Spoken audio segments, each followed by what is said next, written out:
Happy Tuesday morning po sa inyong lahat.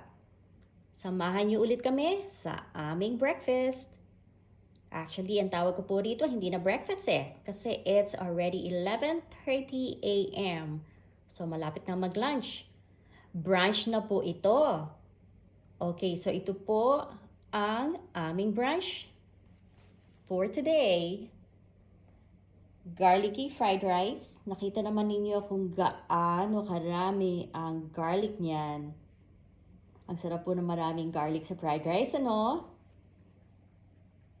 At syempre, ang paborito po ng lahat, ang tuyo. Ito po ay ang gourmet tuyo. Ito po yung nabibili na nasa bote.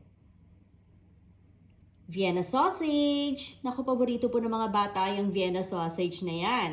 Ang ginawa ko po dyan, pinakuluan ko muna ang Vienna sausage at pagkakulo po, itinapon ko ang water at finried ko po siya sa olive oil.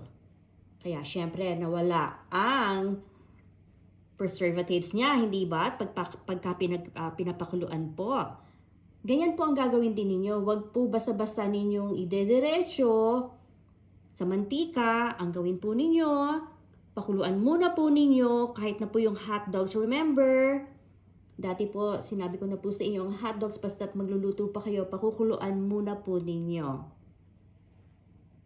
At ang scrambled eggs, nag-crave si Dada sa scrambled eggs with onion. Pero nilagyan ko po yan ng parsley. Ayan po. At syempre, naggawa rin po ako ng cucumber salad. Yan pong cucumber salad na yan, meron po yung olive oil, lime, salt and pepper. At ang tomatoes, freshly cut tomatoes na ginawa ko rin pong salad. Meron din po yung olive oil, lime, salt and pepper. Alam naman ninyo na hindi kumpleto ang ating brunch kung wala pong black coffee.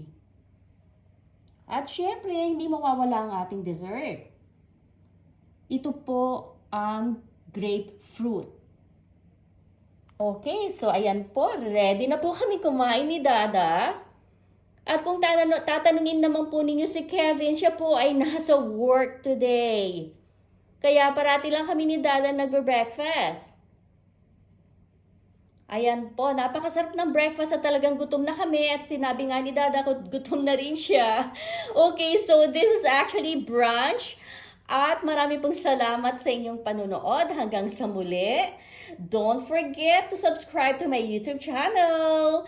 Thank you guys for watching. Bye!